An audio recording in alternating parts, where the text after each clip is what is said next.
came from the mud. There's dirt on my hands. Strong like a tree. There's roots where I stand. Oh, I've been running from the law.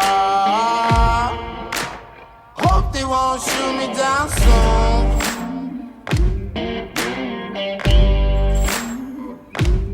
They sing on a sleepless night. Try to catch me howling at the moon.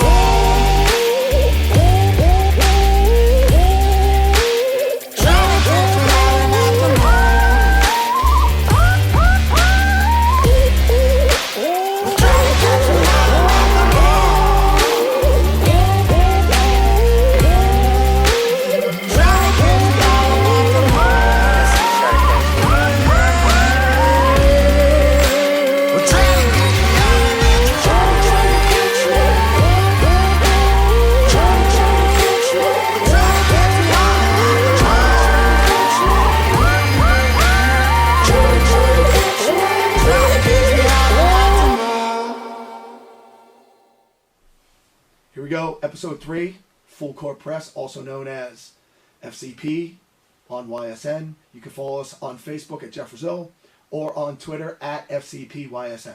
Episode 3. Episode 3. So if you had the over, You won. go cash your tickets. Not shocking. I had the under. I lost all my money. What are you drinking tonight, Brian? All right, Here we tonight go. I have a coffee stout, and this is from Masthead Brewery, and they're actually in Cleveland. Okay, They supporting a local, relatively local. Yeah, so like they actually have a place on Superior Avenue. So they have a bunch of taps with their own brews, and then sometimes they'll bring in a couple other taps like outside, like local breweries, which is cool. Looks And like a dark liquor. It's a stout. Okay. It's a stout. Most famous stout in all the world. You know what that is, right? No. It's my favorite beer. What's the darkest beer that I always drink? I don't know. It's Guinness. Oh, right? Guinness yeah, Stout. you do. I drink Guinness Stout all the time. I don't drink any So of if it. you'll see this one, it's real dark and it's got a little bit of a coffee infusion. It's really good. If you go to Masthead on Superior Avenue in downtown Cleveland, they have good pizzas. Okay. They put, and then everything's coming back now, so now I think they're open. You can go get pizza. So we're supporting Wear a mask. Cleveland. Wear a mask. Or shield. Yep. So Cleveland, this is for you. Little LeBron Maybe James Masthead will reference. sponsor us.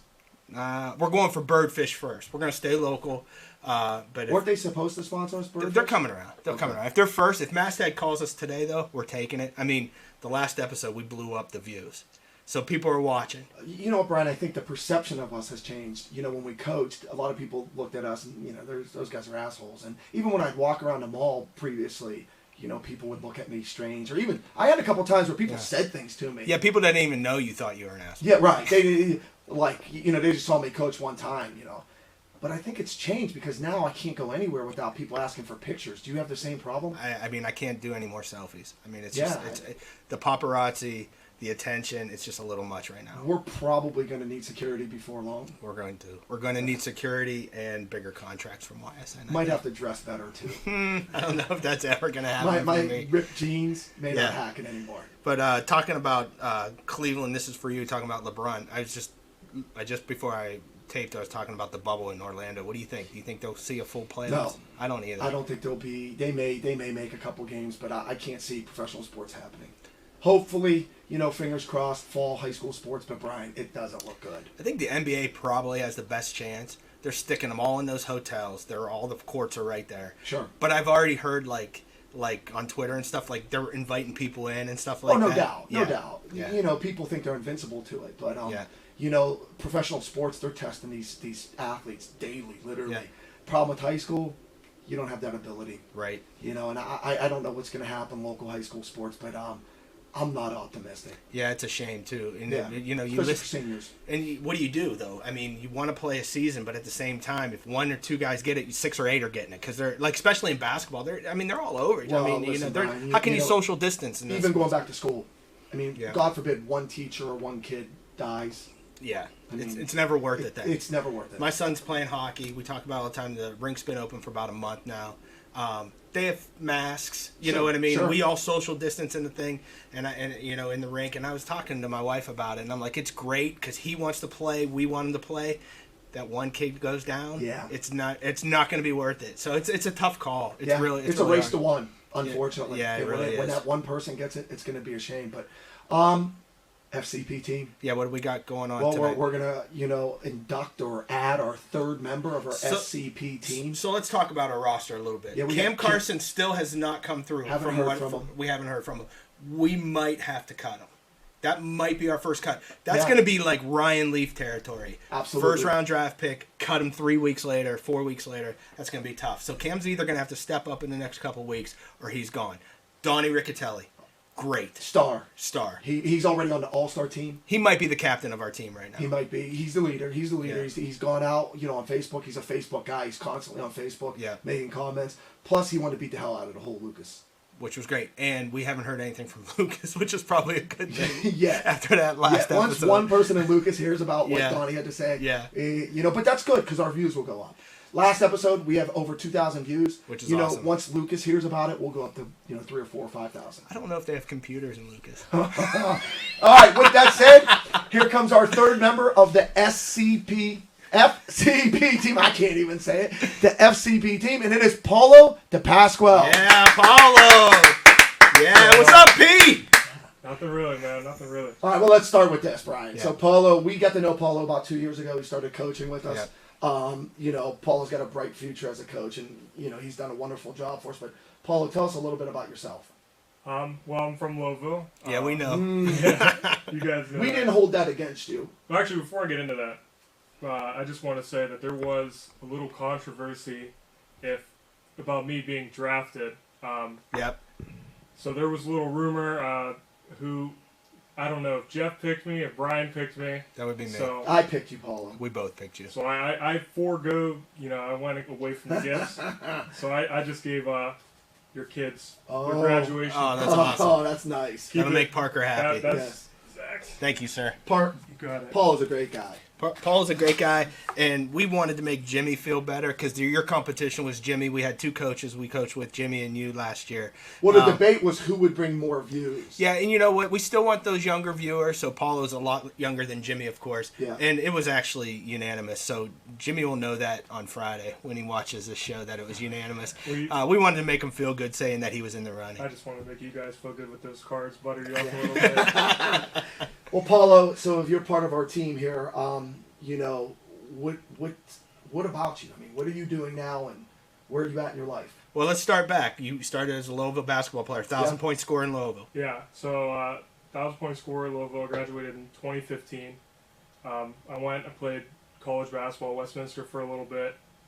Kind of knew I wanted to be a teacher.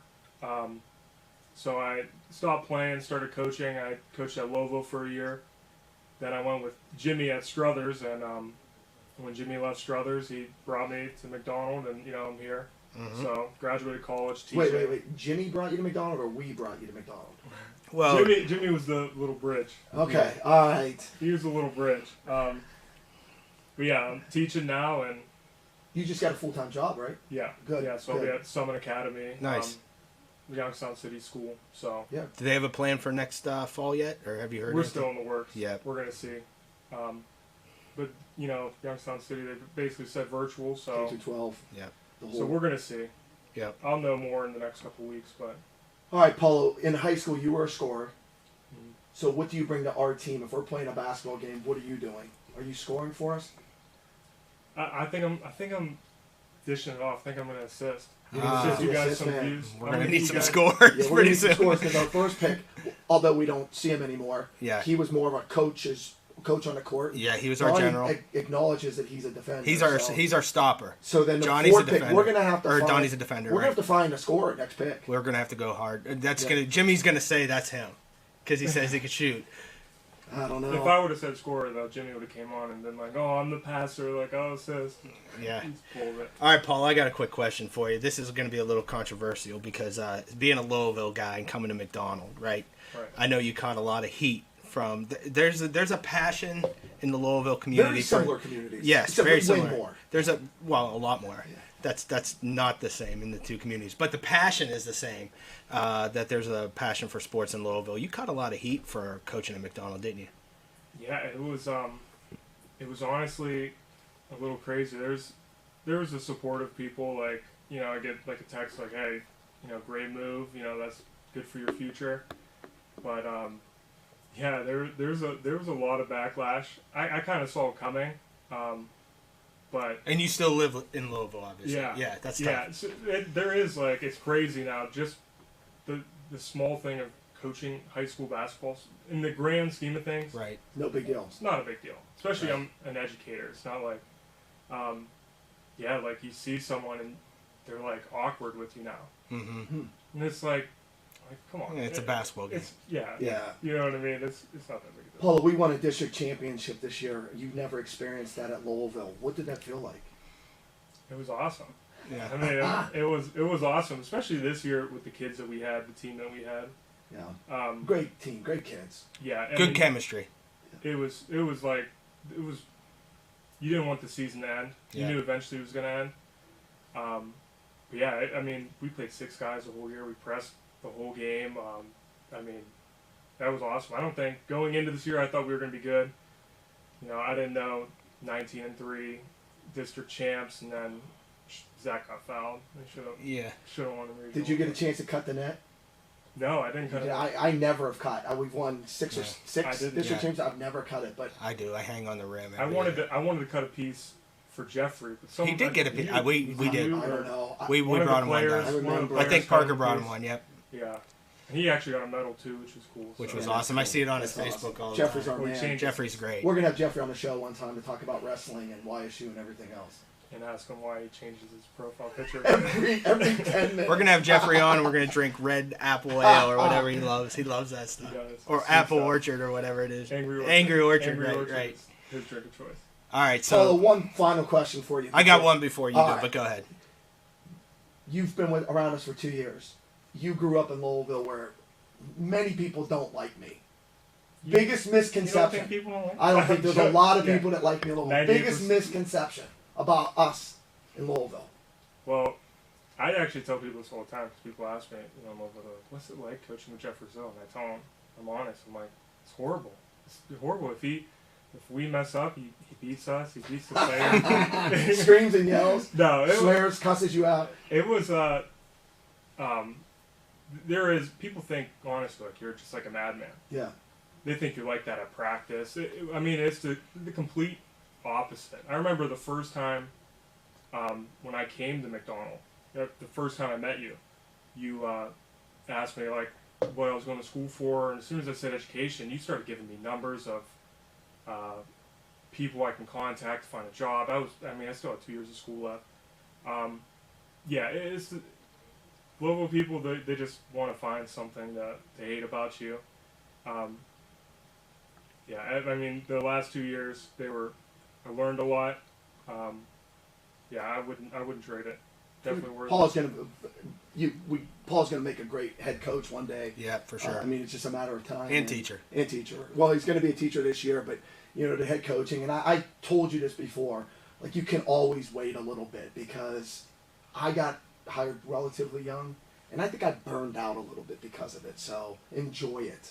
Yeah, I see even some of the stuff like we're doing now, like Jimmy and the fundraising and stuff. Yes. It's like, Yeah. man, I can't imagine doing that right now. Being a head coach isn't coaching a lot of times. It's everything else. Right. So that leads me right into the question I was thinking about. You got the crown on now. You guys we're gone. You're doing it. How different is it for you guys now? Does it feel more like Struthers in McDonald, or does it feel like just an extension of what we did? I know you guys do your own thing and you're a little bit different than us. So how's that feel for you guys right now? Yeah, I mean it's definitely different. I mean everything what we're doing so far is completely different. Like we have like a whole new team. Right. We have kids that like we don't even know. Yeah. We're still getting to know them. Whereas the last 2 years, same group. Yeah. I think we're gonna do a lot of the things the same way. But Jimmy does his own variation of things. It's a little early to tell. Every coach has to do what they're comfortable with. For sure. We can't wait for the season, hopefully, to start. Watch you guys. Hopefully. We'll be cheering for you. At the same time, if you guys screw up, we're going to be talking about it on Fridays on We We're going to be got blaming you, FCP. Paolo. We got the biggest shoes to fill right now. We got the biggest, but I'm behind the spotlight. It's easier to be the assistant for sure. If shit hits the fan, I'm gonna be like, well, Jimmy should have done this. Point the finger. Jeff did it differently. Jeff would have never ran that way. Well, thanks for being on our roster. Third pick. Listen, we had 2,000 views last time. So, I mean, how many? Before. Wasn't the promise? Yeah. Bring me on the show and we're gonna get these views. We'll have 4 this show. Do you have a Twitter account? Yeah. How many people follow you on Twitter? Close to 700. Okay, Really? we need that. We need all some help 700. there. We need some help there. I don't know if we'll get all 700, but we'll get them. Paolo, We'll get them. We'll get them. 4,000's a hit. I call it now. You got anything to add before we take off? No. Wait, Alright. one final comment. McDonald or Louisville? Call McDonald. All right. That's our boy. We love him. We love him. All right, coming up next, we have our tip-off interview. We have Anthony Pugh in studio. Thanks, Paolo. Thank you, Paul.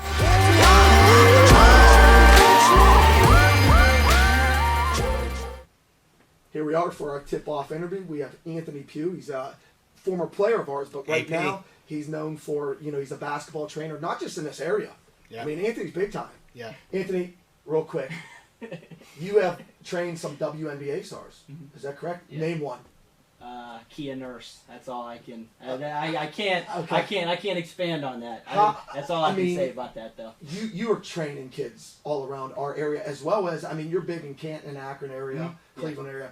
So, what started this for you? I would probably say just me loving basketball. You know what I mean? Like I think that I'm the definition of a basketball junkie. Gym rat. Yeah, I mean I love everything about it. I mean I actually had a conversation with someone the other day. I was like, that's this whole quarantine thing. It showed me that's literally all I do. Yeah. I watch it, I play it, I train players. Obviously, I study it. Yeah, and I think that's one thing that I've gotten really good at. After I got done playing, was really like studying tendencies. What works, what doesn't, things like that. You were always, for us, you were always a gym rat. We couldn't get you out of the gym. And even after you graduated, you went to Roberts, and you same thing. I mean, I remember going to gym up at the high school gym and opening a gym, and you getting 1,000 shots or 2,000 shots. Oh, yeah. At Roberts, you walked on to the team, and then towards the end of the year, you started to train some of their players. Yeah, well, yeah, and that's... Is this how this all started for you? Yeah, so that's actually a good question. So, first things first, I know when I came back and I wasn't playing, everyone was like, oh, did you get cut? Right. I did not get cut I from knew Robert that. Morris. Right, yeah. That was not the case at all. I'm not going to say Coach Toole begged me to stay, because the thing that I was doing there was I was providing value in other ways. Sure, but absolutely. I went there with the understanding that I wasn't gonna Right. play You're 30 walking minutes on. a game. I'm Yeah. walking on. Yeah. I knew that I thought I was going to coach. So I was like, I want to coach, so I want to be a part of the Division I program. So I knew where I was needed and where I was valued, and that was in the weight room, in practice, in film study, pushing guys. And so that was a big thing when I came home. Everyone's like, oh, did you get cut? And I'm like, no, like I had a hard conversation with Coach Toole that I want to do this. And the reason being was because I started to work on some of our guys, like Kayvon Stewart. He was starting point guard at the time.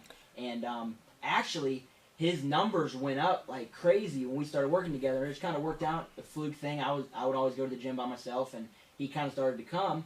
And it went from him working out over there, me working out over here, to us working out together. And then it went to, I'm not working out, I'm working you out. Right. And then it got to, I'm watching your film, and we're talking about your film, like, on the side. And then it got to, you're coming to my house on the weekends. Right. He really became, and we went on vacation together. Is he playing professionally now? He was last year. Okay. I don't know what he's going to do now. With everything going on. He actually might want to try to get into coaching AAU-wise and things like that. So, I mean, I think the biggest thing was, like, I became more obsessed, like, with his improvement and other guys' improvement versus my own. Playing. And playing college sports, I mean, you have to be all into what you're doing. Now, did you feel like that investment, did you have that same feeling as when you had success as a player? Or is it different? Or is it the same? Actually, more so. Really? And that's why I think I really, really fell in love with it, was because it was like, I got more happy when he played well versus when I played well. And he called that Ant Camp, right? Yeah, it was Ant Pugh Camp. It became a joke because the coaches would laugh because we would go everywhere together. Yeah. We had our own pre-practice routine. The team would do their thing, but we would do our thing. And it wasn't like separate like a bad way. It was just separate. Like Kay was like a real mental guy. He liked his routine. He liked to do before games. I mean, they wrote a story on it. There used to be cameras, like when we played Cincinnati, we played Georgia, and there would be cameras on us doing our thing. And my teammates would laugh. They were like, "You're getting more publicity than we are, and you don't play. And it was like a joke, and it was like, but his numbers his shooting percentage went from like, there's a story on it, like 20% to like 48%.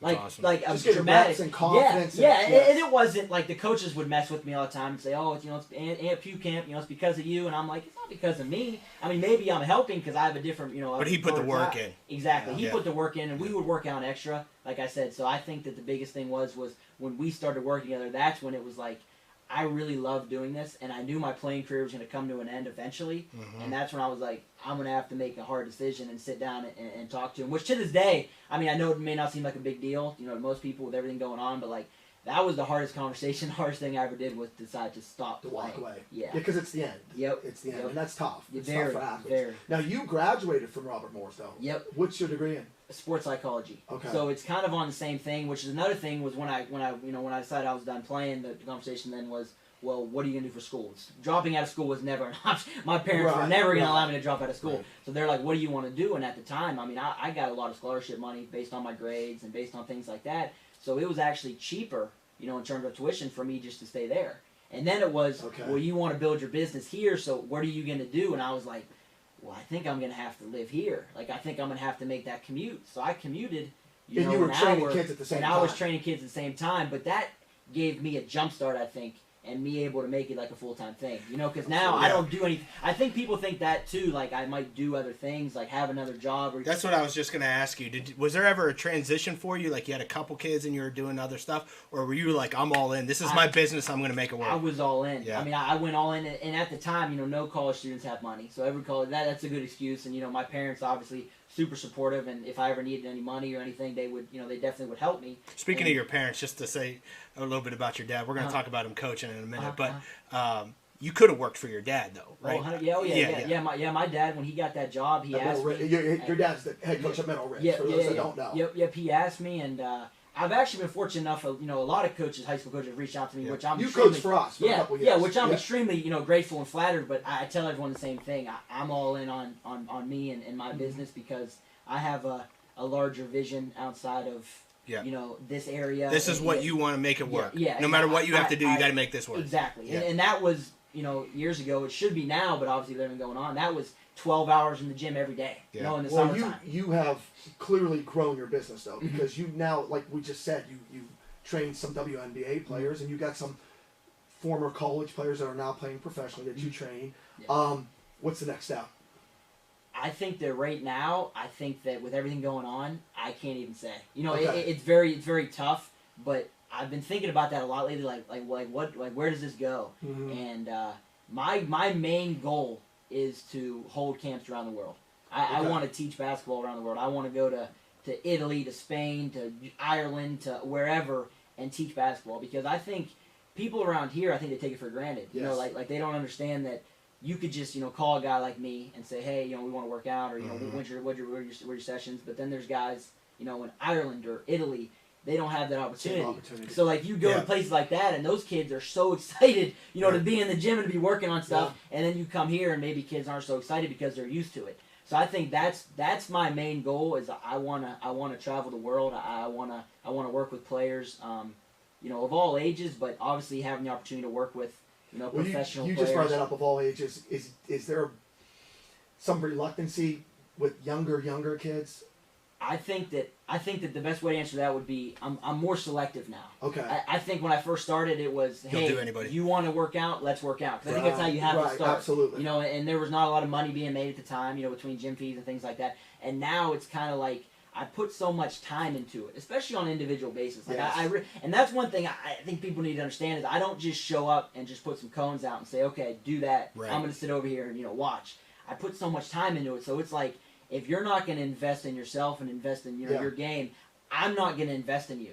And I've been fortunate enough to get to a point where I'm able to make that decision. I'm able to say, hey, I'll work with you, and then we work out once or twice, and it's like, hey, to their mom or dad, they're not into it, and I'm sorry, but I'm not just going to take your money. Yes, and that's an important thing. Because there's a lot of people that will. Yes, there's a ton of, and that's not. You'd be shocked the amount of money I turn away. People would you and I have talked about this before. Yeah, people would throw tons of money. Hey, we'll give you this if you do. And I've said, listen, they're not into it, and I'm not gonna, I don't want to use the term waste my time, but I'm not gonna put in all this energy and effort, because they see the hour workout. They don't see if you're a higher level player, Right. The film I watch, the when I plan the workout out. I mean, I write everything in my notebook. They don't see that. They see the hour. So There's you're so working much out. time. So you're working out a kid, and you're filming them at the same time, and you're going to go back and look at it and bring it to the next workout. So occasionally, the thing with that though is the filming is iffy because I'm not a guy that has my phone, and social media is big for trainers and people that do it. I think that's great. I'm not a phone guy. I'm more focused on what we're doing. So if we could set a tripod up, or if I'm for that, but I'm talking more like game film. Yeah, game film. For example, I worked with one of my best friends, Mark Hughes. The other day we were in the gym together, and Mark plays professionally overseas. he played professionally overseas, and they ran this weird action, this weird ball screen action from the middle of the floor. And when we started working out, I wanted to work on some of that stuff, and we started doing it. And he looked at me, he's like, "How did you know?" I'm like, "Dude, when we set this work up on Monday, I've been watching film since Monday, and it's Friday. Yeah. I've been preparing for now, and that's what you pay me for, though. You pay me for that It's time. the quality of what you're doing on the court, because you see a lot of trainers, and I know we have some local trainers that are stealing money from kids. Yeah. And they're That's looking what it they're is. looking at Facebook hits. They're looking at Twitter hits. They're putting it out there and Well, saying with we're that said, working. though, you've got that. Yeah, You've well, got the Twitter hits and everything. No, I'm not It's saying not that you're not right. utilizing that, but some people are out there just putting, and I'm like watching their drills, and I'm like, what the hell are they doing? They're shooting elbow jump shots. I mean, whatever you paid that guy, he's stealing your money. Well, I think two things. I think number one, the parents don't know. They don't know. Yeah, because they don't know basketball. Yeah, because they don't know basketball. Right. And I think number two, people try to undercut you in terms of money. Yes. Oh, how much is he charging? Well, I'm going to charge less. So I'm $5 going to get less. yes. So Yes. I'm going to get more players because I'm charging less. Well, when it comes to just like anything else, you get what you pay for. Right. You got guys that literally, and some guys they steal money. I mean, they do. I mean, whether they like to admit it or not, they're taking money from people. Right. Which again, I will not do. If you're not going to work hard, I just won't work with you. And you've said that on your social media. Yeah, and I know you. And I won't be disrespectful. I'm just going to tell the parent, hey, I appreciate it, but they're not for me. I know, someone that maybe I could refer you to, or you can go to someone, or but that's not me. I'm not. Well, I'm you've not earned into that, though. I You've love earned- it too much. To me, that's disrespectful. Yeah, you've earned that, though. You have a little bit of clout now. Yeah. Someone starting out might not be able to say that. Yeah. Let me ask you this question. What is your biggest pet peeve with the player? I think it's the entitlement factor. Okay. I think it's when kids show up and you say, okay, we're going to go, jab step, one dribble pull up, and they look at you like, really? That's what we're going to do? And it's like, do you watch basketball? Right. Do you watch? I mean, I'm not doing James Harden stuff because there's no James Harden players. Right. And again, though, that's me and they're doing not my doing homework. James Harden stuff. It's not happening. Exactly. And so I think my biggest pet peeve would just be the entitlement and the laziness of some kids. Like, they come into the gym thinking they've done something when they haven't. Yeah. You haven't accomplished anything yet. Right. And even when you do, that doesn't give you the right to think you're too good to do certain things. And that's that's another one I guess I could say. You're never too good. I mean, Zach. You're never too good. Zach, for example, I mean, we do mic and drill. The start of our workout. Yeah. And there's some kids that I say, okay, mic and drill, and they kind of look at me like, really? Yeah. And then they do it wrong, or they miss layups, right. and it's almost like, so you didn't want to do this, but you can't do it. Yeah. So you think this is dumb, but you can't do it. Yeah. Right. So it's like, I'm confused here. I don't understand it. And like you mentioned, I've been fortunate enough to Division I level professional athletes. I've been able to sit in on WNBA, practices. I went down to Connecticut and Connecticut Sun, and the stuff they're doing is not the stuff you see on social media. Right. I mean, it's just not. And if you don't believe me, that's okay, because you don't believe me because you've never been at that level. Right. Right. You've been at NAIA. You've been at things like that of levels that. No disrespect to that level, but that's not Division I basketball. Right. That's not WNBA. That's not NBA. Right. That's not what it is. So like, if you're too good for that, that's fine. Go to someone else though, because I'm not going to tell you what you want to hear and for you to do what you want to do. The biggest compliment I can give you, Anthony, is that you trained my kid. Yeah. I mean, and you know me. Yeah. That if you were getting the job done, yeah. you wouldn't be training my kid. And, Yeah. and the reality is, at the end of the day, You know, I used to come to a lot of it. Yeah. And you'd see me over there tracking the shots and everything else. Yep. Now I don't bother you guys. No. You know, you've been training Zach for probably, 3 years maybe? Yeah, and that's what I tell people all the time. I'm like, if like Coach Brazil could trust me enough to work with his kid, like anybody around here should trust me to work with. I mean, and I don't say that lightly. You know what I mean? Because I have so much respect for you and for Zach, and so it's like if he trusts me with his game, like I promise you that I could work with your kid, especially around here. Right. You know what I mean? I like the fact that you're doing fundamentals. You know, I come and I watch you guys sometimes, and you're doing the same dribbling drills. They're not crazy 17 moves between the legs, behind the back. Not going anywhere. It's not the crazy. Right. It's basic stationary. We're going to pound the ball. We're going to make you better. And every kid needs that. Yeah, well, every kid needs that. Well, and for example, like Zach right now, like transition to West Liberty, like I've been watching a ton of film on West Liberty. You know, like where do they get their shots? What's their offense like? You know, what's he going to have to do? Because now his role's going to change, obviously. Absolutely. So now that's me doing my part. You know, he's showing up, working hard, doing his. I got to do mine. Right. So that's me doing my homework. And now that I'm there, you know, you could ask Zach. I mean, it's a lot of transition, running the shots, getting in good shape because they run and gun. You know what I mean? I said, Zach, you're going to have to run up and down the floor maybe 8, 9, 10 times before you get a shot. When you get that shot, you got to make it. Right. You know what I mean? So, like, things like that. And I tell people all the time, they're like, man, you got to post, you know, when you're in the, you know, working with, you know, kids. Like, I'm like, 2 things. Number 1, if you want to see it, come. You know, come. Obviously, right now, no. But if you're, come. Number 2, do you really want me to put on Instagram transition, catch and shoot shots? That's not getting any views. Right. No, that's not getting any likes. Right. So I'm not even going to waste my time. You know, so like, if you want to see efficient work that translates and that works, you're more than welcome to come to any of my workouts. I got nothing to hide. I think go ahead. Coach. I think like what you're talking about, even in your training, is a little bit like how you played. You're vertically challenged like I am. You know, this isn't this basketball is not the sport for guys that are 5'8", you know, whatever, like we are. And I wish I was 5'8". I thought about my height so many times. Yeah, I'm getting shorter as I get older too. But you were crafty. You know, you found seams. You used your body well, and you're talking about the same. That's homework. How do you maximize your ability as a player? And that's it too. Like, I don't really care what you thought of me as a player. You know, you could think I was good. You could think I was bad. But that has nothing to do with the way I teach it. Right. You know, because when you're a coach, and I appreciate that more than now that I've stepped back, and kind of saw from like your point of view, like stuff that kids do now that I remember that maybe I did or our teammates used to do and it used to drive you crazy, and I'd be like, man, what's up with, you know, why is coach freaking out? And now it's like, I understand that. It's very annoying. Yeah. You know, like it's very, very bothersome. We were always result driven. Result driven, and I think that's how you are as a trainer. It's result driven. 100%.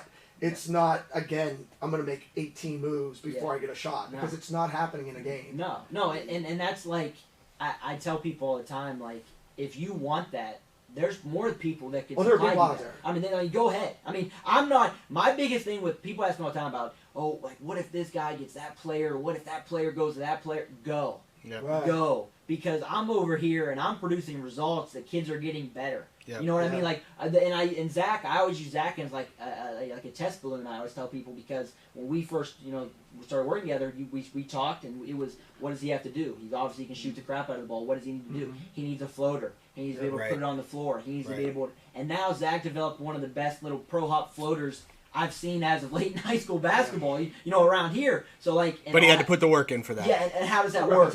Well, Zach's showing up, and we are shooting 50 floaters before the workout even starts. Yeah, you know what I mean? And again, is that cool? No, but did that get him to, you know, be the second all-time leading scorer in the state of Ohio? Yeah. Right. So like, what matters more? You want likes on Instagram, or you want to be exactly. So like you said, it's the result-driven aspect, and that's the most important thing. Listen, I'm going to tell our viewers, if you want a trainer, and I've watched Anthony train.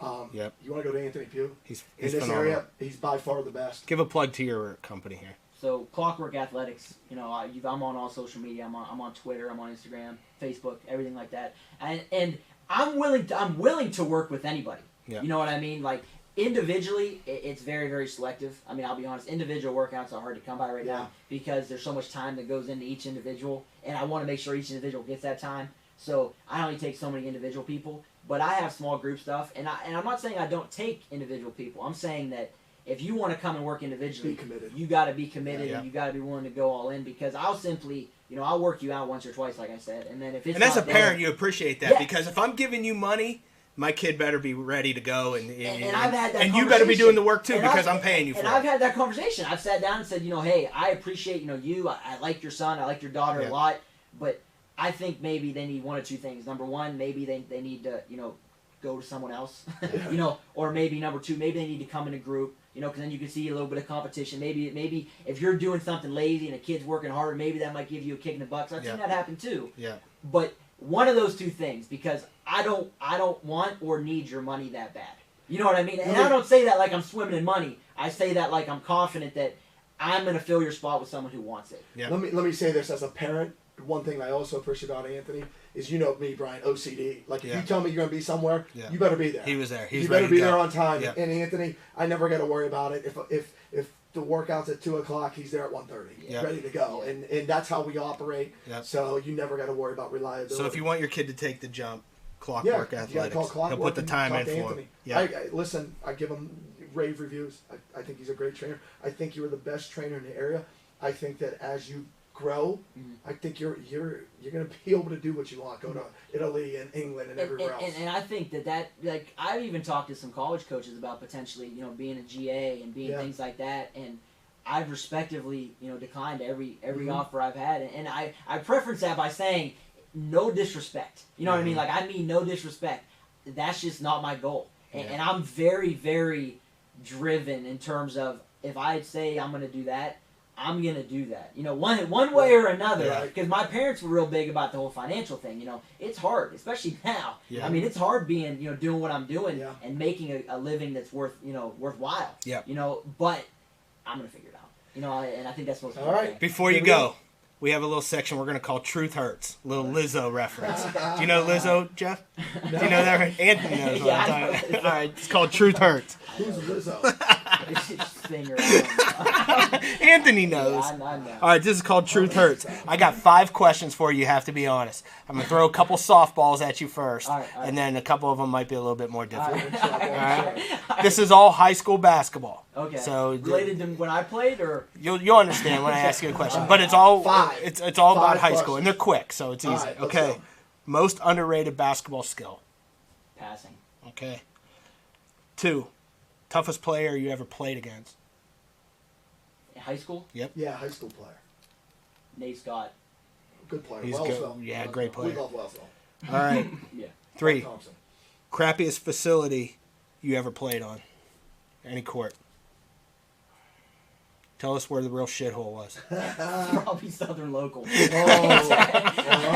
Don't worry, Southern Local's not listening. They're not gonna be I mean, if we're They don't- talking hey. actual like Yeah. facilities or just Yeah. places It I was- hate, it was are we bad. talking about places I hated going to, or we're talking literal like? No, the Well, court, that would the be actual both. court. Okay, Wasn't it? yeah. I mean, really. I don't know. I hated going to Sebring too. They I hated going. They to don't have Sebring, Wi-Fi in either too. place. Yeah, so yeah, you're all right. yeah. I'll be Southern Local. I didn't like playing at Southern Local. All right, They beat us my senior year. All right, 4. Most annoying student section. Western Reserve. Oh, that's a good one. Yeah. Yep. All right, last one. In terms of a school, who had the hottest moms? The hottest moms. Yeah. Probably Western Reserve too. I'm not sure about I that. don't know. Besides McDonald, of course. Well, yeah, I didn't think I could pick my own school. Yeah, Springfield's the answer for that one. Oh. It was like a fashion show every time you went in Springfield. That's a good one. That's a good one. That's a good Western one. Reserve. Oh my God. Western Reserve. Yeah, Western Reserve. I wasn't looking at the moms, all right? I was looking at the You're cheerleaders. playing, right. I was looking at the cheerleaders. You will now that you're a little. Yeah, that's your older. All right, well, hey, thanks for coming No here. problem. I appreciate Anthony, you guys appreciate having it. me. I appreciate you You guys know, we having me. Yeah, enjoyed thank you for coaching coming in, Anthony. You know, You've been great all the way through. proud of your success. Yeah, we watch everything you do, and we're so proud of you as you move forward. I'm trying. Whenever, like now it's the perfect example of when it's easy to just kind of say. I was telling my mom the other day. I'm like, most people probably think, oh, okay, he's gonna weed out eventually. It's getting hard now. Nah. Yeah. I'll Hey, be let me here. say this. I'll be here. You had a tweet about you and I where I was Went screaming viral. at It you. went viral. It went viral. And- Yep. And have you ever had another tweet go viral?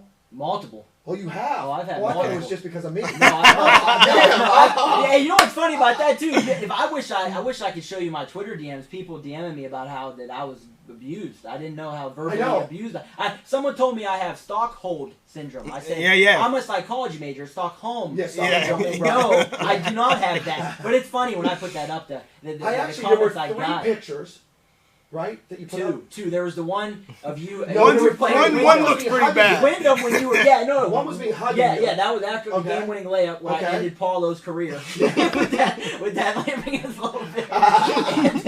And then there was 2 of me yelling at that was the Wyndham game, which I don't even know why you're yelling at me that game because that was my sophomore. I didn't even play that much. Are we sure one of those wasn't me complimenting you? I thought one of them was, actually. The one was against Bristol my senior year when I gave him 35 and I made all those foul shots. Yeah.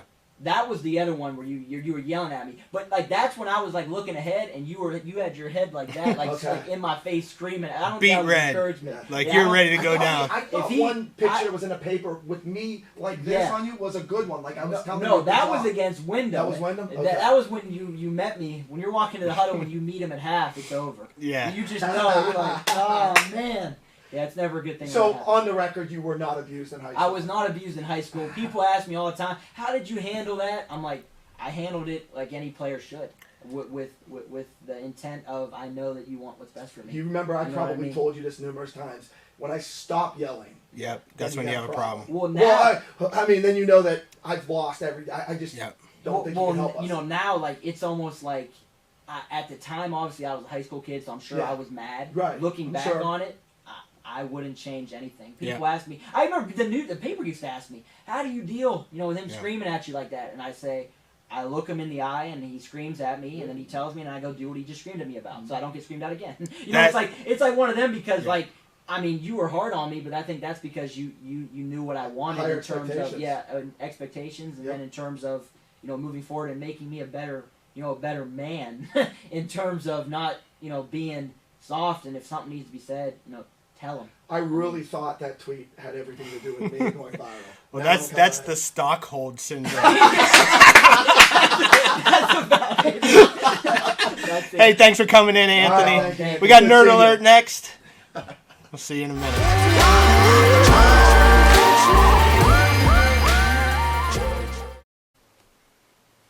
Here we are, 3rd episode of Nerd Alert. First episode we talked about sports cards. Last episode we talked about vintage metal lunchboxes.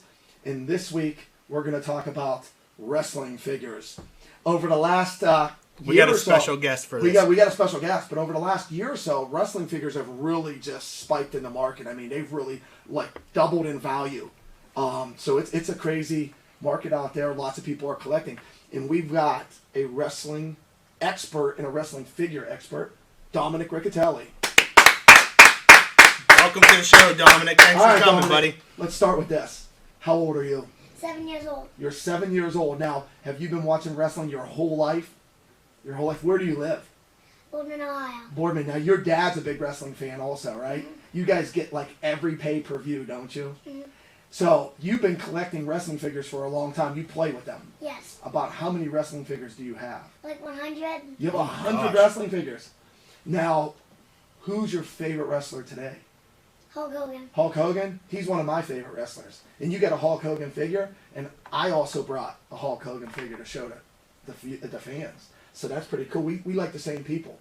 Now, Dominic, if you could see one match today between 2 wrestlers, who would you want to see? Hulk Hogan and Andre the Giant. They fought way before your time. Like in the 1980s, they were the 2 most famous, and they fought.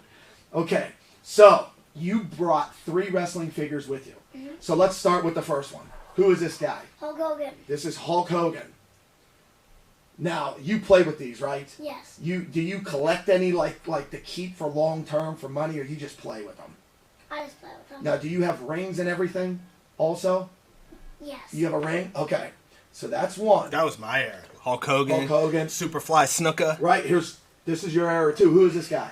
Andre the Giant. Andre the Giant. Yeah. Now, to our viewers, these figures are called... Back it up a little bit, Jeff. Back up? Yep. Down. You good there? Yep. So these figures are called loose figures. Okay. And what a loose figure is, Brian, is when it's out of the box. Mm-hmm. Now, if you are a collector, like you're older and you're trying to collect for money, you probably want to keep them in the box. Just But like starting lineups. just Yeah. absolutely. Yeah. But today, the kids, they're playing with the figures. Just like we did. Yep. Star Wars and stuff. I had like all that. the Star Wars guys. None of them are in a box. None of them are in the Right. box. We didn't even think about it. We just played with them. All right, and your last wrestler is The Rock. The Rock. Do you watch his movies? No. You don't watch his movies? That's a good thing. Okay, It's so terrible. how often do you watch wrestling? Couple days a week? Yeah. Monday Night Raw? Is it Monday Night Raw? Okay. All right, now, we've heard you want to be a wrestler. Heard you want to be a wrestler when you grow up. Every good wrestler, they have a promo. Do you have anything that you can put out there to show Yes. how? Okay, let's hear it. You gotta come over here. You gotta come over here by the camera, Dominic. If you want big guns and Sonny Johnny, come get 'em! Whoa! You're definitely gonna be a wrestler. I see future main event guy. Good job. You Okay, can can you sit here for a few more minutes? while I You can talk keep about your mine? shirt off if you want. You don't have to put it on. This is a wrestling show, baby. Great job. Sit back down. And Dominic's dad's over here, Randy. I think Randy, you've been on every show so far. So far, so good. I think you're on staff of FCP at this Randy's point. our third player. He really is. Really, he really I mean, is. Well, just to talk a little bit about wrestling figures, I mean, I tell you, I collect cards and metal lunchboxes. So over the last probably year, I've been buying wrestlers. This is probably the last thing you've been collecting, right? Out of Yeah, that yeah. lunchbox is a little bit longer on lunchbox. Yeah, probably about a year on lunchboxes. Yeah. Probably about 8 months on. I'll collect anything I think I can make money on. Yeah. Ultimately. Yeah. So right now I'm sitting on probably about 3,000 wrestling figures. I mean, one room is completely taken over by wrestling figures. And I keep them, but I sell some. So I'm going to show you some of mine. And it's the same that he brought. Same characters, different figures, but same characters. We like the same people. So the first one I'm going to show you, and the difference between mine and his are loose. Right. I mean, he plays with them. And he should. And have Yeah. fun. Mine are in boxes. I Yeah. keep them in boxes. So the first one I'm showing you is an Andre the Giant in a box. And this is, Yeah. there you go. I mean, this is about a $150 to $200 figure in Yeah. the box. Now, if you take it out of the box, Brian, it's still a $100 figure, give or take. But it's Really? not the same, yeah. And actually, the condition of the box matters. Mm-hmm. So you want to not only have it in the box, but the box itself needs to be in pristine condition. Can never understand a word he said. Andre the Giant. Terrible. Well, he's an all-time great. Yeah. And they say he's one of the nicest people ever. Yeah. I mean, there's numerous documentaries made about Real Andre. good documentary. What's Yeah. that one called? Do you know, Randy? That was like, Oh, I can't you don't remember. But I remember watching it. It was so sad, but it was a great Yeah, documentary. I mean, and they say he's one of the nicest human beings out there. But one of the toughest SOBs. Like, he'll crush you. Oh, I mean, If he you was mess a around. monster. He was Monster. huge. The next one, same guy that Dominic brought, Hulk Hogan. Hulk Hulk Hogan. Hogan. I mean, this is the all-time great in my opinion. When we were growing up, who Who did you was it? watch? You watched Let me Hulk tell you Hogan. something, brother. And I've got about probably 20 or 30 Hulk Hogans in Yeah. the boxes. And Hulk Hogan is probably the most popular collectible wrestling Right. figure out there right now. But some of them were mass produced. Yeah. So the values, I mean, they're solid values. Like this is probably $50 or $60 in the box. So when you're talking about a couple episodes ago, you were talking about like Kobe passes away, his cards skyrocket. Same thing with wrestling figures. Like Hulk Hogan has some Well- controversy. well, let's do so this. does that hurt his value? Undertaker We just don't want retired. to talk about the controversy with Dominic and The Undertaker just retired, and Yeah. and so his figures, everything about him, his autograph cards, they all jumped, Yeah. 20, 30, 40% So in the same last thing. month. Same thing now. What you want to do is you want to buy, if you're a fan of Undertaker, your dad's a huge fan of Undertaker, right? You never told me that. That's true, man. Yeah, I think it might be your dad's favorite wrestler. I don't know. You want to buy them 6 months from now, 8 months from now. You don't want to buy them now because you're going to overpay for them, and they're going to drop in value as you go. But Yep. wrestling figures right now, I mean, they're as popular as baseball cards, as metal lunchboxes. And the thing about it, I would compare it to NASCAR in that the people who watch wrestling are diehards. Right. I don't watch it. they're all in. Yeah, I used to Yeah. watch it as a kid. For years I watched it, but I don't watch it anymore. I just try to profit off of the figures. Yeah. But they're all in. Right. So that's Nerd Alert. That's it for Nerd Alert. That's it. You have any idea what we're going to do next?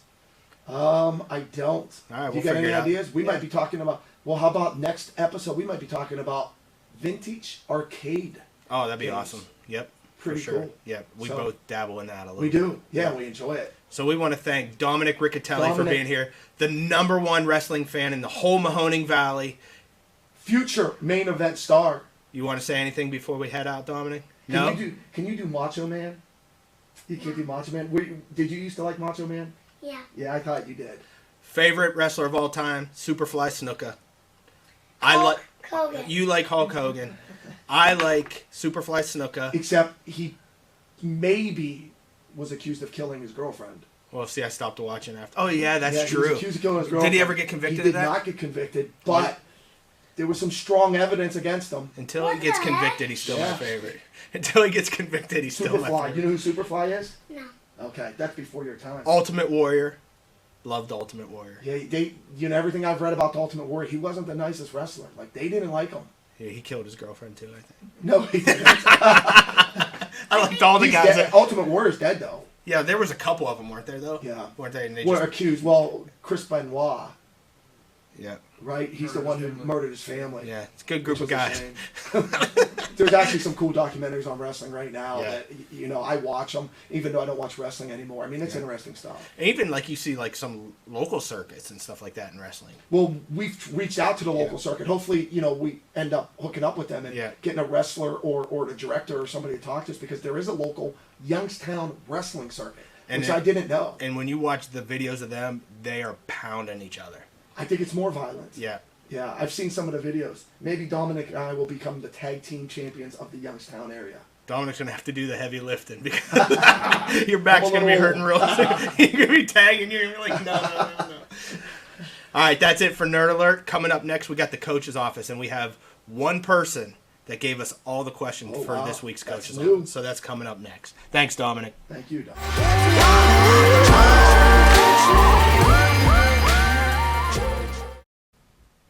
All right, we're back at Full Court Press, and we're back in the coach's office. Coach's office. And this Here is we go. actually the Brian Phillips edition of the coach's office. Brian Phillips. Brian Phillips was a player for us in Champion. He sent out Good player. a great player. You know what, Brian, like, he probably doesn't get recognized as some of the other players that we had because, like, Nate had a lot of the glory from the Right. game. But Brian was a solid basketball player. He was a Very good player. basketball. Brian- I don't want to say Brian got better after leaving high school, but he was like a gym rat. Yeah. And he was like superstar open gym. Oh, my gosh. Like nobody can stop He come him. in at 25, and I'm like, this kid is phenomenal. I mean, he got. Yeah. You're right. He was. Yeah, he was a good, very good high school basketball player. Really Like, good. like, and listen, I think Brian, his senior year of high school, I think he was all conference in 4 sports: That's football, insane. soccer, basketball, and baseball. I believe maybe not first team all conference, but Yeah. he was all conference, which is insane. And then Brian went and played a little poker. Yes, He played a little yes, poker, and yeah. he coached too. So I mean, Brian's Brian done it all. coached for us. Yeah, I mean, he Yeah. coached at McDonald for us, and he did a great job. Great for us. guy. So he actually sent us like a page of questions on Okay, Facebook. all right. So like this is the Looking forward- Brian Phillips. We should have had edition. Brian on the show then. He'll come on. We'll Yeah, bring we'll him get on. Brian We'll bring on him the show. on. I think Brian's the Lakeview boys soccer coach. Okay, we'll Varsity get to, coach, well, so. when we talk about soccer, we're Yeah, bringing Brian on absolutely. for sure. All right, so he has 3 questions for you. So the first question is from Brent from Hubbard. Brian has a question from Brett. No, this is from Brian, and he said, "Did COVID-19 canceling the season help soften the blow to ending your coaching career on that missed foul call?"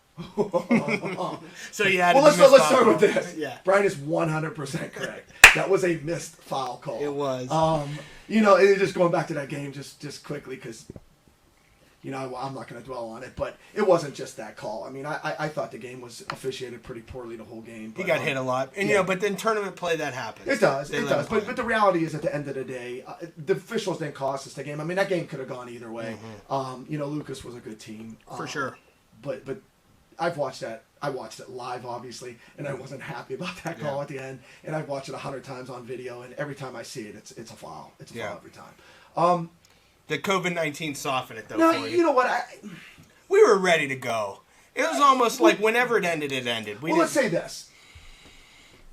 So Lucas and Richmond Heights did not play. Obviously, that was the end. Yeah. I mean, that was the end. Even Yeah. that was on a Tuesday night that we played that game, and we didn't even know if they were going to allow fans in that game. Mm-hmm. 4:00 or 3:00. I get home from school and I get a phone call from our AD who said parents may not be allowed in tonight. Right. And I'm like, whoa, what do you mean? And then it became, well, how am I going to get my wife in and Yeah. my parents in and all of that? But neither one of us Lucas or McDonald was going to beat Richmond Heights, in my opinion. I mean, if we played Richmond Heights 100 times, I think they beat us 99 times. We might get lucky. So they're phenomenal. They're very good. And let me say this: they were well coached. Oh, they yeah. just didn't have talent. Oh, yeah. They were extremely well coached. So I don't think we were going to get past that game anyways. You know, there's always that chance. So I think we were really, both teams that night were playing for the opportunity to lose to Richmond Heights. Right. And Lucas, they thought they were going to beat Richmond Heights. Yeah. I think they're insane. Yeah. You know, and just real quick, I mean, at the end of the game, obviously there was some chaos at the end of the game. I was screaming at the officials, and you know, Lucas people were screaming at me.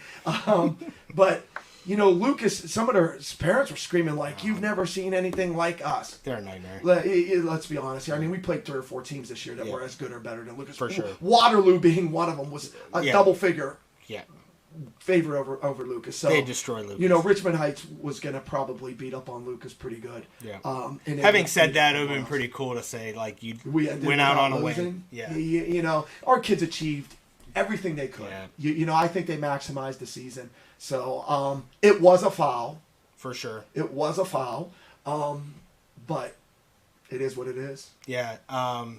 COVID aspect of it, though, I think everybody's in that boat. Yeah. It's not people that are done coaching, or I mean, with COVID, it's like everyone's lost the season. Now we don't know if we're gonna have a next season. I was just gonna say, the truth is, we were fortunate. We got through the season. Yeah. You know, one game, if we would have won and lost one game, let's say, you know, unfortunately, I think this year, there's gonna be cancellation. It's tough for those kids they're thinking about their senior years and stuff like that. Senior year, and there's a good chance right now that they're not gonna be playing in the fall or the winter. Okay. Question 2.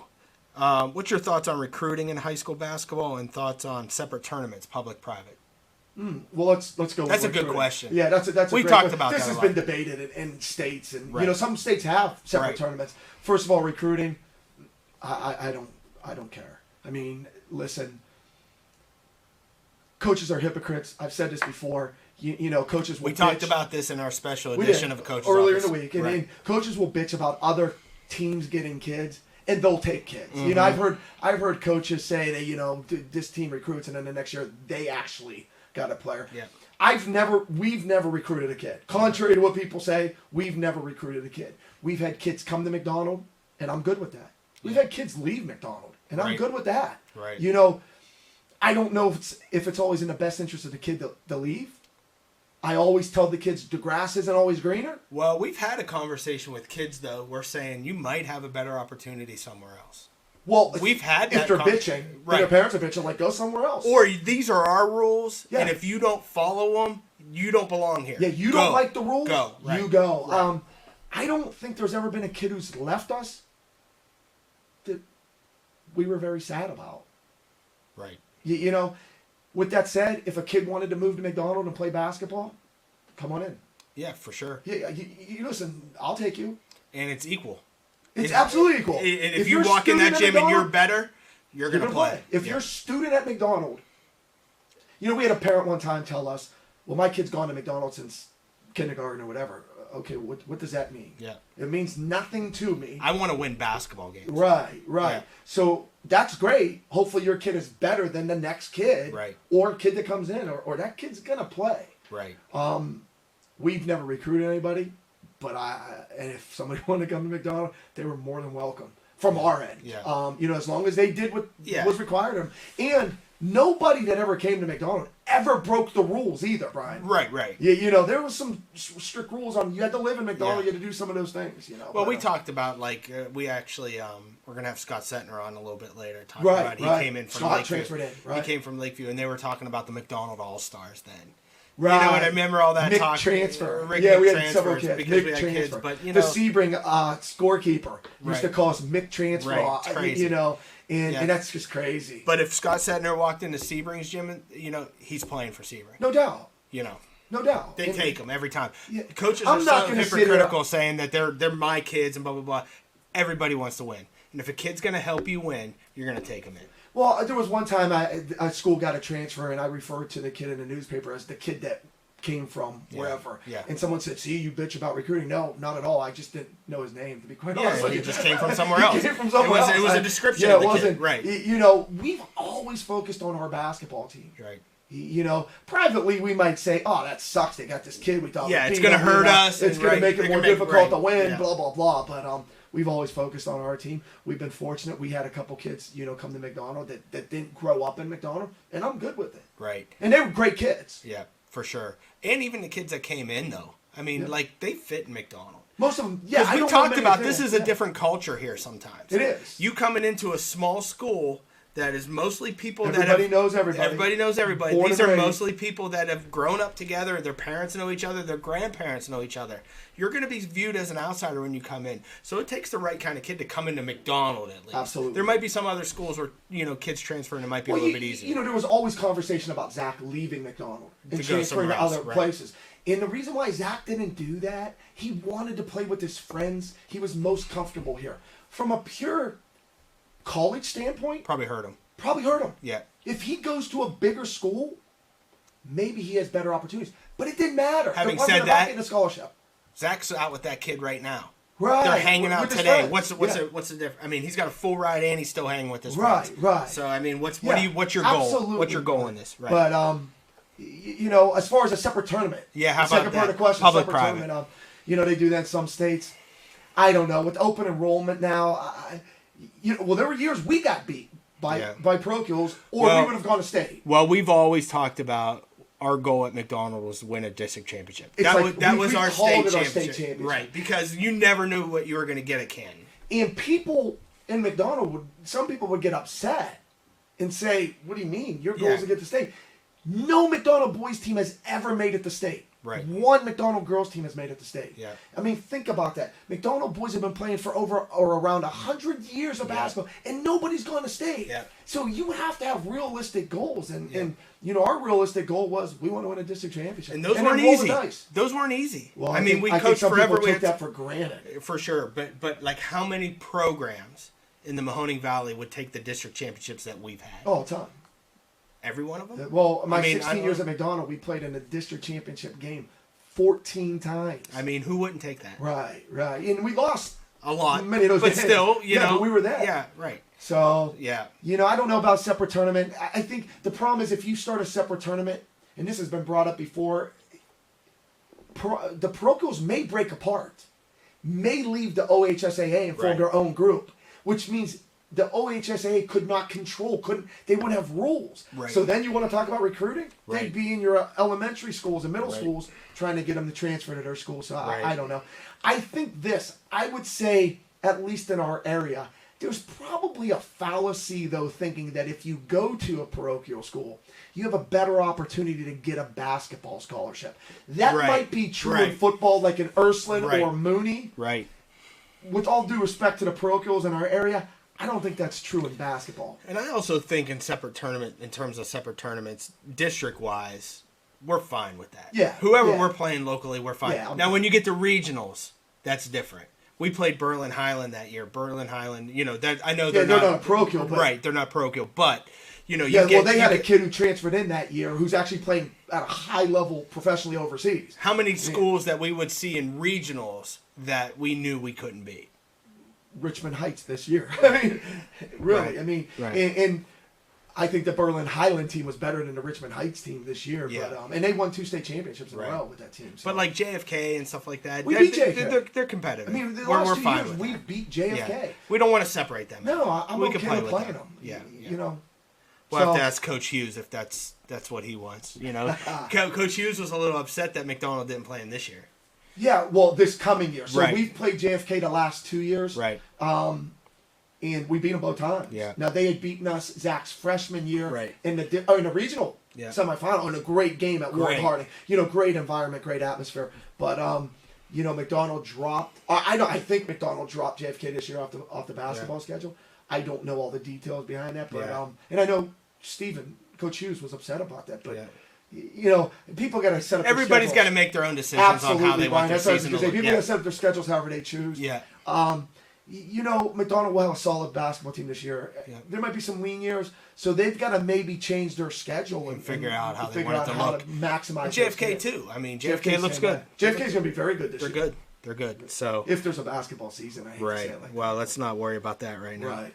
All right, last question. All right. From All right. who? Brian This Phillips. this is from Brent from Hubbard. This This is is Brian this Phillips is three awesome. questions from Yeah. Brian. Brian's- Well, Brian actually had 5 different questions. One was just an observation. He talked about the softest kid to ever play for you. We're not going to talk about kids, but Brian definitely has an opinion on who the softest kid is, and that kid's from Champion. That's all I'm going to say. And the other thing is he said we don't give Lance Rongi enough credit for as a grinder. He said he thought that Lance set up all those kids. Like we always talk about the Rodas and Devin Bansberg, but it was Lance who kind of set up that road. That's interesting. Those are a couple comments from Brian. You know, just to talk about that briefly. When we talked about that before in the show, we were thinking grinder like tough. Yeah. Like, and Lance is one of the greatest, hardest workers we've ever had. He had a motor that didn't motor stop. never end. Yeah. I guess I just didn't think Lance isn't fighting anybody. No. Nobody want to fight Lance. And Lance- Everybody loves Lance. Yeah. And Lance wouldn't want. He would admit but that he would never in fight with regards someone. to leaders and role models great. and hardworking kids. To give Lance credit, we went in the summer. We played. I think it was a D1 school yeah, here in we the did summer. Columbus. I know exactly. And there was a what loose you're ball, and Lance did a Superman, probably 6 feet across the court, it didn't even matter what he did, and that set the tone for the entire season. It did, and Lance led that team. That was the second. That was the second undefeated team, but the first one in that 3 years. Yeah. And Lance set the tone that year, and actually Lance sacrificed that year because the year before as a junior he basically played 32 minutes a night. Yeah. And we changed his role a little bit where he Right. was playing like 24 minutes. So Lance, you got a shout out Yeah. from Love Brian. Lance. Love So Lance. Lance, send Brian a message and tell him thank you. Yeah. He Brian appreciates you Phillips. so much. And Lance coached for us for years and was an outstanding He's coach, great. so He's a great. kid. But Brian loves Lance, and he does think someone from Champion is soft. But here's our last question. Okay, what's your thoughts on the players who transferred back to McDonald this coming season? Brian Phillips.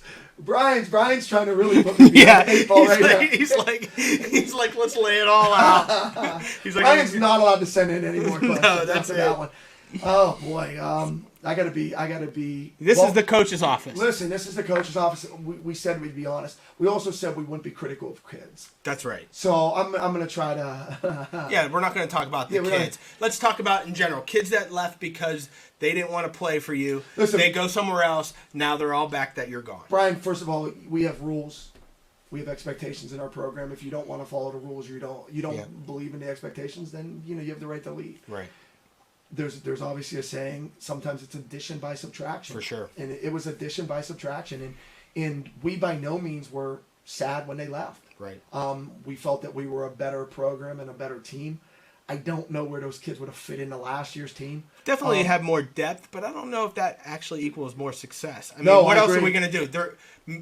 Does those kids coming out beat Lucas? Who No, knows? Who no, knows? I mean, probably no, not. no. Probably not. But does that even matter? No. Because the war we went to with the 6 kids that played, I mean, we had other kids that stepped in a little bit, 7, 8, but the Right. 6 kids that played, that's why we won a district championship. That's why we had success in this last year. Well, listen, Those kids believed we in had- each we had- other, and they played for each other. We had 2 main scorers on our team this year, Yeah. Zach and Jake Porterlees. Yeah.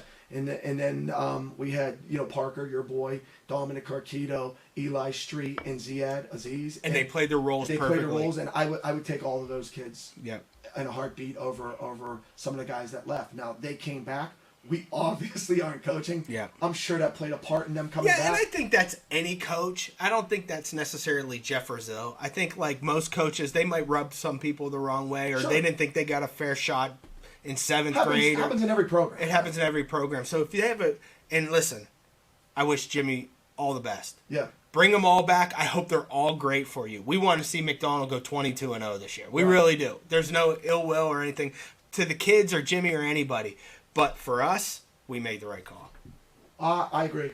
I mean, listen, again, kids leave various programs for various reasons. Yeah, We didn't lose any sleep over it. that's right. And, we had success. That's right. So I was happy how things turned out for us. For sure. I wish everybody the best. That's right. That's right. I That's don't wish right. any ill will on anybody, Especially kids. especially kids. I hope they do great. Yeah. I hope McDonald does great. All right, that's it for Coach's Office. We got Scott Sentner coming in next. He's going to talk fighting, I MMA, assume. maybe a little football. He played at YSU, Yeah. and we coached him at McDonald. So we'll see Scott on our Scott's final a interview. monster. All right, see you in a second.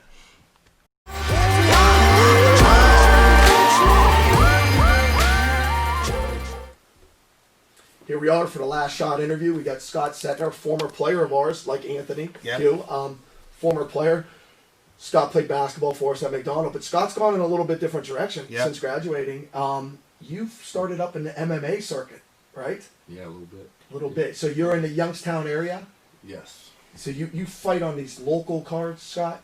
Yeah, my last one was in the Cleveland area. So Okay. wherever the different venues go, there's good ones in Akron, Cleveland, Kent.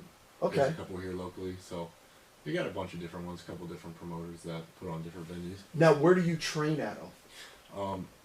So I'm still in Cortland, and there's still a really good jiu-jitsu school called Leverage Jiu-Jitsu. It's in Cortland, so I mean it's around the corner from the house. I run there sometimes. All right. Okay. Can I ask? So how the hell did you start Yeah, this? I mean, you went from like two-sport athlete, right? Yeah. Your football, basketball in high school, to like now I'm just gonna punch people. Well, let me say this: Scott was always a badass. And, Scott was always a badass, and Scott was always a little crazy. Little crazy. You were a little worried about what Scott would do sometimes. You gotta be, man. Yeah. What turned you? Yeah. into How'd MMA? you start this? I had friends that did it in high school that I went to Lakeview with. Okay. And they were, got out of high school and they were training at a couple gyms that were either in like Warren or Youngstown area, and I just got done playing at YSU, and I just wanted something to still be competitive with. You know, that's just like my mentality. I wanted to keep competing, doing something. Right. I was only 22. Yeah. Right. You know, and playing on Sundays didn't work out. It doesn't work out for most college athletes. Right. So I took a class with some of my friends at one of the jiu-jitsu gyms, and it kind of just went from there. I really liked it. I had a couple of people that always suggested me get into it because you're how tough. I am a little bit. Yeah. And it was fun just to start competing doing that. I remember in high school, I think there was somebody that wanted to fight you. They wanted to meet you at Sheets, and I'm like, oh no, you don't, you don't want to fight Scott. Yeah. Do you remember that? Yeah, I got punched in my face. You would have destroyed him. Well, I hung out with his girlfriend. So you've been doing this MMA It at least. was worth it. It's worth the one punch. Didn't Well, hurt. I laughed at him. Too. I kind of upset when I heard his feelings a little bit. You've been doing MMA training then for a while. Yeah, it's been a couple of years now, yeah. So you just started fighting, what, about a year, 2 years ago? Like actually in the ring, the competition Yeah, aspect. probably a year and a half, maybe 2 years. Yeah, it's like Okay. my first amateur fight. Yeah. Where would you like to see this go? Is this, I'm just doing this for a couple years for the hell of it, or would no, you, I don't mean, do- UFC, I don't really do things for hobbies. I have main goals, you know, Okay. to get places. So, I mean, I would love to just say I became a pro athlete in one sport or another. So, Okay. I mean, I only need a couple more amateur wins to at least send my resume to the state to at least turn pro. I mean, How does that work? What do you Yeah. need for that? So, I mean, it's all based on your resume, who you fight, who you've won. Against. They're all ranked. You're getting a number for each guy and stuff like that. Your background in mixed martial arts. Some guys grew up in or have a couple state rings for wrestling. They go Okay. into a couple Yeah. fights. If they just maul 5 kids in a row, they'll send you into a pro circuit. You know, it just kind of depends on your level and where you're at. Some kids will take some 20 fights to get there. okay. I mean, that's not worth it to me. If I can't do it in under 10, I'm just gonna. How many fights do you have right I now? have 4. Okay. so far. You're like top 10 in the state, right? In your division or in that Yeah, area? I was probably top 5 the last time I checked. Okay. Now, are you a heavyweight or are you? Yeah. No, I'm a light heavyweight, so I fight at 205. So you didn't wrestle in high school. You played basketball. We didn't have I've wrestling. never, until I started doing jiu-jitsu, I've never seen a wrestling match in my life. Now, what? So you've got to make the weight 205. You got to be 205 or less. It's not going to be 204. What's your walking around weight? I'm 230. So Oh my gosh. you've got to do something that you've never done before. Wrestlers are used to cutting weight. Yep. I had to get used to it real quick. Yeah. You know? So, but I mean, there's a complete science to it. You got to Okay. learn your body. Okay. You know, there's certain workouts you do, certain amount of water you drink per day. I mean, I have it measured down to not really the calorie, but I mean, when I'm cutting for fights, I don't eat any more than 50 carbs a day. That is Wow. insane. I drink a gallon of water every day. That's crazy. Workouts are very intense, and then the weight will just fly off you. It really does. There's a huge science to it. So, you know, I always laugh at people when they're trying to lose weight. I'm like, listen, just try this. It sucks, but do Yeah. it for 30 days. Set a goal, and step by step, you just increase your training, your diet changes a little bit, Mm-hmm. and then like just the water weight will slam off you. When I get close to my main target, half the water I drink out of my jug, like I'm only drinking half a gallon. Okay. You even change that. Okay. Mm-hmm. So you So, just strain yourself. If you're fighting on a Saturday night, Scott, when do you weigh in? Saturday morning, So you weigh in Saturday morning, you get probably like 05. at noon. Okay, noon time. by the time you fight later that night, how much weight would you put back on? 5-7 pounds heavier. Okay. Wow, that's I'm- insane. You know, I'm 210, 212 fighting. Yeah. Weighing in at 204.9. Yeah. Do you know when your next fight is? No, the venues aren't open because of Oh, COVID. you're not Oh, doing I wanna anything think right about now. that. my right. my last fight was Thanksgiving Eve of last year. You know, in Okay. November, and since then I just have tried to maintain working out, running, cardio. You still allowed to work out Workouts. in They were closed down for an X number of months. Gyms like that, like, well, I guess all gyms were closed down for a point, but then Right. once normal gyms, just like Planet Fitness, something like Sure, that, opened sure. up, the other gyms, like mixed martial arts gyms, opened back up. So I've been going back to those. how often are you training? 7 days a week, 6 days a week? If I have a fight scheduled, it's an easy 6 days a week. Okay. Like, I'm very focused on my goal. Like, there's a lot to do. It's a lot of mental aspects of things, a lot of technique, Yeah. a lot of just training with you and your coach and sparring partners. So Speaking of sparring partners, you beating the shit out of guys all the time, or is it more like, hey, this is what we're gonna do on the ground. This is how we're gonna. yeah, You know. honestly, when you spar with people, when you're at the guys at the gym, man, you're never. Even the guys in UFC, you're never going more than 50%, 60%. Okay. So it's an injury? Because of injury? Well, like you don't because of want- injury, but you gotta have training partners. Yeah. I can't Yeah. just Yeah. beat them all up and then Right. they Yeah. don't have Yeah. We're all there as a team trying Yeah. to get to the same common goal as everybody Right. else. We help each other. They help me. They'll Yep. call me to come in to work with so and so for whichever day if he has a fight scheduled. Okay. So we're all a team, you know. And yeah, I mean, you can't beat on all your partners. You just Yeah, you try just- to keep everybody together. So if I have a fight scheduled, I'm easily there 6 days a week. I used to go 3 or 4 days a week in Cortland at my jiu-jitsu gym, Leverage, and then 3 or 4 days a week, depending on what I did, I would drive an hour all the way to Cleveland where the cage is at. Okay. Okay. There's not a gym around here that has a cage unless you go to Pittsburgh or Cleveland. Okay. So I had to. So you're an amateur right now. Yeah. You don't get paid? I get paid off the tickets I sell, which is Okay. not a lot. So I mean, if I can get 10 tables full of each table, that's $500 a table. You know, I'll Yeah. make some decent money. Make a percentage of the Yeah, ticket make a sales. percentage. You really have to sell it though. You got to promote yourself and things like that. Well, I do, but Yeah. you know what? When some of the venues are around here locally, a lot of people come out Yeah. to see me. Okay. To be Yeah. honest, so it's pretty easy. I post a couple flyers here and there, and a lot of people try to buy tickets. I mean, it's pretty easy to Right. sell. If you go pro, even on a smaller circuit, I mean, Sure. what's a fight? How much are you going to make for a fight? You could make any. I mean, it's all worked out with the venue, how big the venue Okay. really is. How big you are? And Yeah, okay, absolutely. I and mean, it's you could see anywhere from $800 to $5,000. okay. All right. You know, but I mean that's the other thing too. When people say pro, going pro in MMA is a little different. You can go to a next level and be pro, but then there's a big difference from signing a pro contract and then like, hey, you're on Contender Series. For Right, UFC. fighting on Like, TV that's last night. different. Yeah, Yeah. yeah. So I mean, some guys have done it. I've sparred with people that they had 5 amateur fights, and their first pro fight was in Bellator. Yeah. So I Okay. know several kids that are in UFC and Bellator that train at my gym, and it just depends on your background and how good you are. So What's the age window on that? I mean, is there a typical, like some sports, you know, you're not playing basketball when you're 40. sure. Can you I fight? mean, if you I mean- watch UFC, there's some guys that are 40.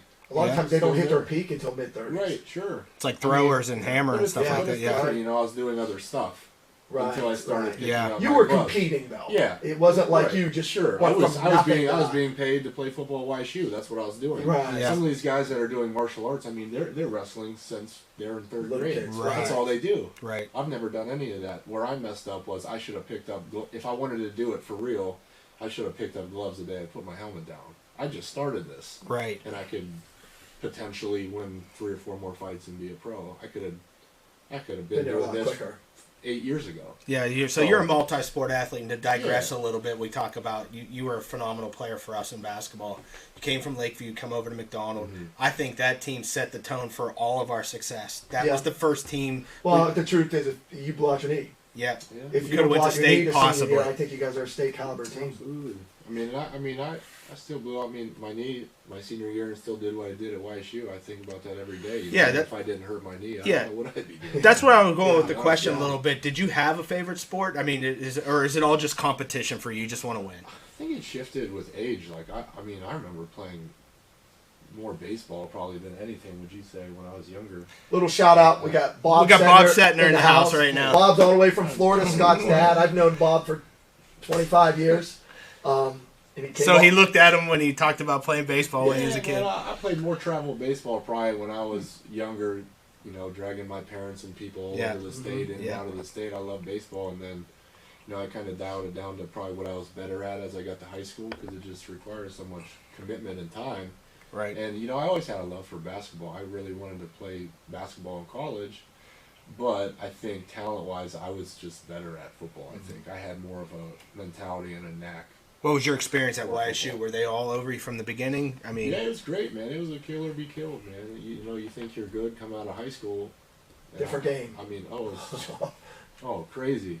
Mm-hmm. And a lot of kids around here get it a little messed up when some of them were real good and they're like, oh, you know what, if I can't go to any big school, I'll just go to YSU or something. Yeah, like that's an easy thing to do. I've heard that so much. Right. And so many kids come into there with that mentality. And I'm like, you have no clue what you're getting into doing that. Yeah, they'll chew you up and spit you out. And you stuck out. You stuck it out. I mean, because your first couple of years, you didn't play a ton. No, I was redshirted my first year. In my first redshirted year, I played on all special teams, and I was like a second string guy. I would rotate in here and there for different positions, different sequences or whatever was going on. And I didn't see a lot of playing time till I was like a sophomore, junior, and things like that. How was that with you mentally? How hard was that for you? Was there ever a time you're like, I'm done with this, or your goal was always to play? I honestly, if you don't question yourself quitting all the time, then you're not doing it right. Yeah. To be honest with you. Yeah. It's hard. It was. That was a job. It wasn't fun anymore. None of it was fun. Yeah. I was there for the end result of the goal with my guys. That's it. Yeah. I stood there for them. That's the biggest difference, I think, between high school and college. High school is fun, let's just say, community. But college, it's a job, but they're paying you, like you said earlier. High school's great. You're with all your friends you grew up with. You have no worries except to go out there and play catch, play ball. Yeah. Mm-hmm. You get to college, and I'm sitting in meetings prepping, playing Ohio State as a freshman. I played against Terrell Pryor in his first game as a That's Buckeye. insane. Yeah, that's awesome. You're going there to win that game. There's no... Yeah. Hey, even though people don't think about that. It's Ohio State. Let's absolutely not. Go lay down. We're playing... What's funny is you talk about different levels, Division I AA and 1A. The day that we played Ohio State, my first game, we're watching the scoreboard because that's the day Appalachian State beat Michigan. Same year. Oh, that's awesome. Yeah. So, that's just the same program, different conference as us playing. Big Ten never team. know. Listen, the year I graduated, the next year they went to Pitt and beat Pitt by 2 touchdowns or something like that. They killed them. Just to change a little bit the topic, you had transferred from Lakeview to McDonald in not the middle of your junior year, but towards the beginning of your junior year there. Yeah, it was the middle. Yeah. What advice would you give a kid who transfers schools? Well, it just depends how passionate you are about what you're doing, man. I'm not saying it was an out by any means. Like, hey, stick it out, and you're being soft if you leave and you're quitting on your team, this and that. No, I found another coach or another team and another opportunity that would welcome me in there and appreciate what I was trying to do. And I wasn't getting the same back from the program I was at. I just had to make a change. I loved the game so much. I was willing to leave.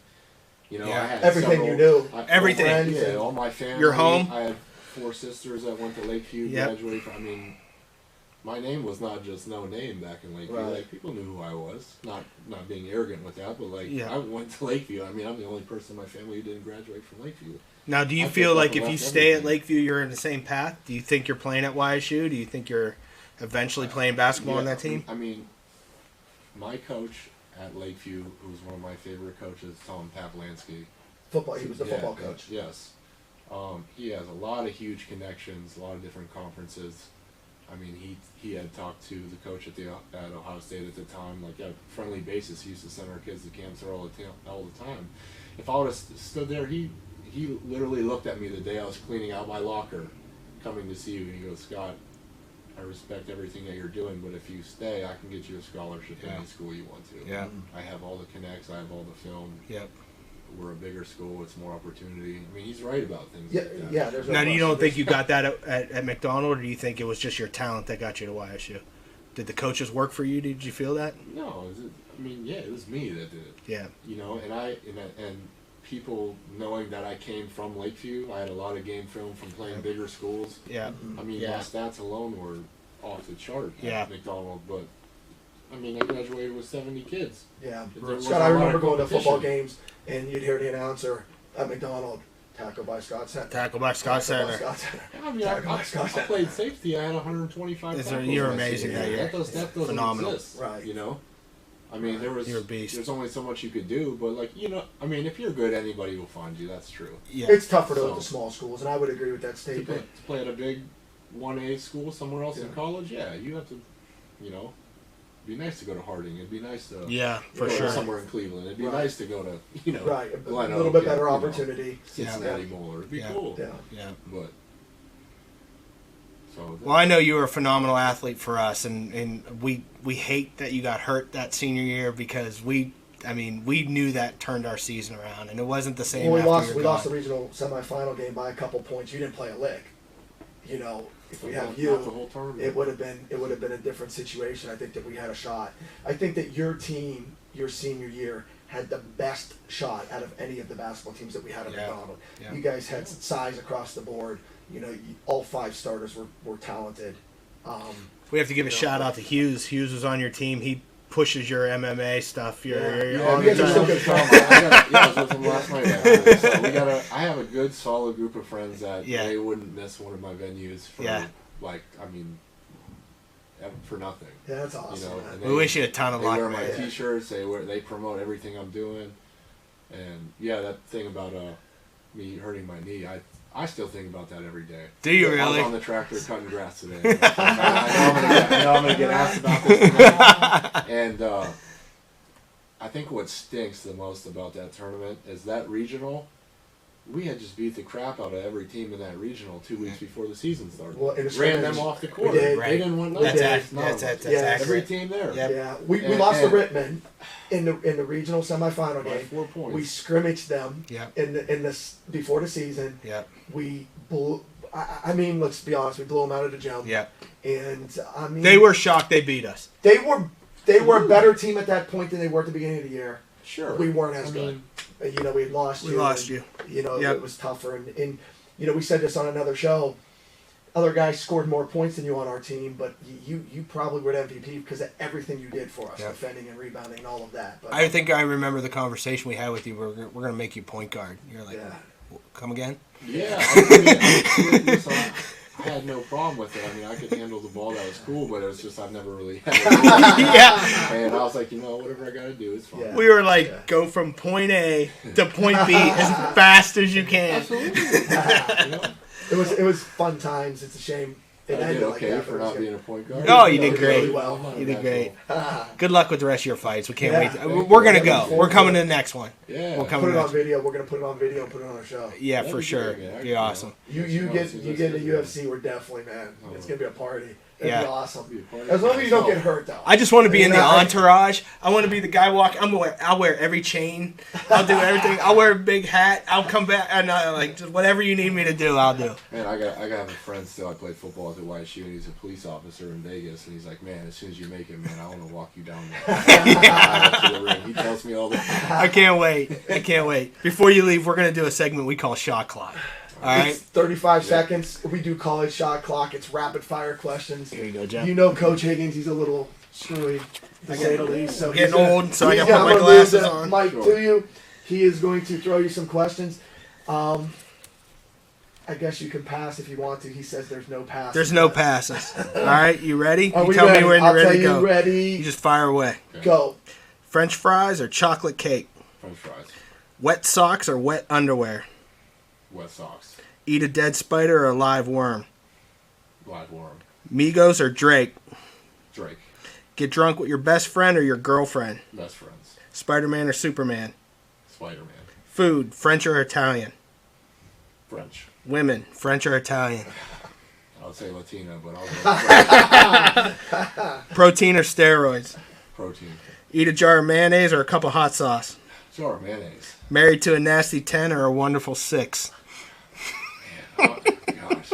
Depends what age. I'll say a wonderful 6. Last question. All right. A good one. Would you rather be caught reading Twilight or listen to Nickelback? Listen to Nickelback. You're listening to do it anyway. Absolutely. No Hey, problem, Scott, man. thanks for being on thanks the for coming on show. the show. It's That's always it. great to catch up. That's That's end it. of episode number 3. Yeah. And we'll see you in a couple weeks. Yeah. Good luck in your next Good luck. fight, man. Appreciate it, Yeah. guys. Thanks, Thank brother. you very much. Thank you. Thank you. Thanks.